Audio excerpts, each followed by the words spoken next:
one day somebody does something unspeakable to someone else, to someone you hardly knew, and you do something about it because you can. The Associated Press gives us this story here, which is a follow-up to the Ahmaud Arbery story. A jury watched video Wednesday of a police investigator telling the man who fatally shot Ahmaud Arbery that he wasn't being arrested soon after he, along with his father and a neighbor, chased and killed the black man after spotting him running in their neighborhood. Quote, "You're going home today," said Glenn County Police Investigator Roderick Nohilly, and he told that to Travis McMichael roughly 2 hours after the shooting on February 23, 2020.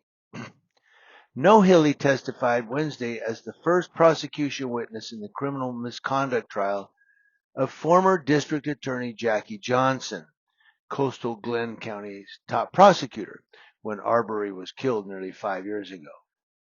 Georgia Attorney General Chris Carr's office is prosecuting Johnson on charges that she violated her oath of office and interfered with the police investigating Arbery's killing. But Johnson's defense lawyers seized on opportunities to use Nohilly and a second prosecution witness Wednesday to undercut prosecutors' arguments that Johnson abused her power to delay arrests and influence the appointment of an outside prosecutor who had decided Arbery was killed in self-defense. The former district attorney is being prosecuted by Georgia's attorney general. No one was charged in Arbery's killing until more than 2 months later, when cell phone video of the shooting leaked online and the Georgia Bureau of Investigation took over the case from local police. Travis McMichael and his father, Greg McMichael, were then arrested along with a neighbor, William Roddy Bryan. All three were later convicted of murder as well as federal hate crimes.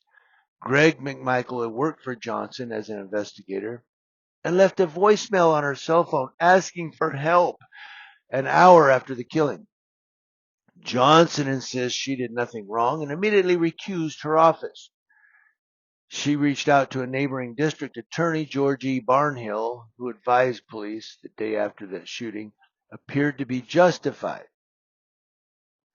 Prosecutors say Johnson violated her oath of office, which is a felony, by recommending that the Attorney General appoint Barnhill to oversee the investigation into Arbery's death without disclosing that Barnhill had already concluded the shooting wasn't a crime. The jury on Wednesday saw Johnson's February 2020 letter asking the state attorney general's office for an outside prosecutor. It made no mention of Barnhill. Georgia Prosecuting Attorneys Council Executive Director Pete Skandalakis, called to testify as a prosecution witness, said during cross-examination that even if Johnson had recommended Barnhill's appointment, knowing he had decided the shooting was justified, there's nothing illegal about that. With Nohilly on the witness stand, defense attorneys played the jury video clips of the investigator's interview with Travis McMichael to bolster their argument that police had decided against making arrests before any prosecutors got involved.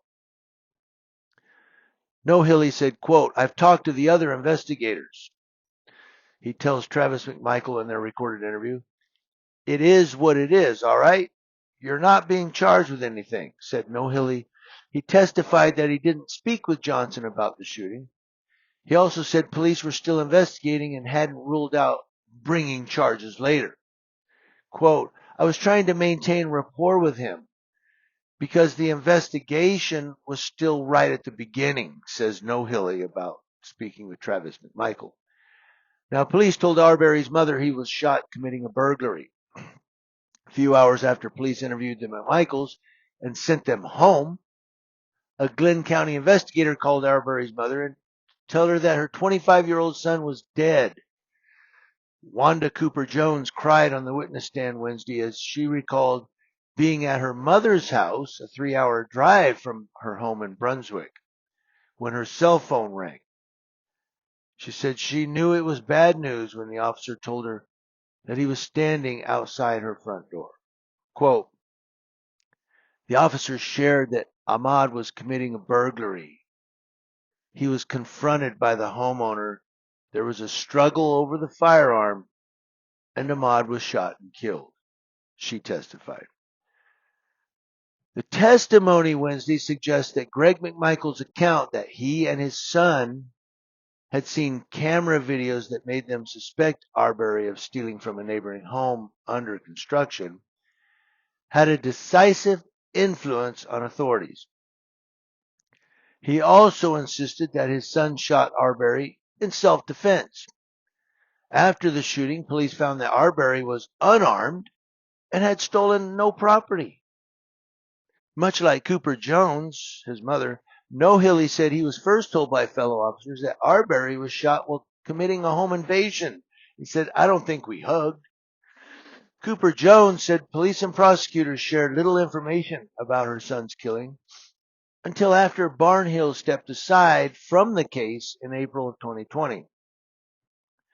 Under questioning by one of Johnson's lawyers, Cooper Jones acknowledged that Johnson at one point met with her slain son's father. When Cooper Jones said that she never got such a meeting, defense attorney Keith Adams asked if she had met Johnson outside the courthouse soon after the shooting video became public. Quote, "You were driving by and you called to her and she came over and gave you a hug," said Adams. Cooper Jones replied, "I don't think we hugged." So that was her that said that. But yeah, here's the thing where evil will always come to the light when good people are involved. Always. And I think this is one where the evil is now coming to light, where evil people that got away with that, because the three that were involved, the McMichaels and then that Brian guy, they were all convicted. They're in prison. But now you got some other people that may have kind of did some stuff they shouldn't have done and thought, we got away with it. Those guys are in prison, not us. And now she's looking at a felony because evil always comes to the light. It's going to happen as long as good people are involved.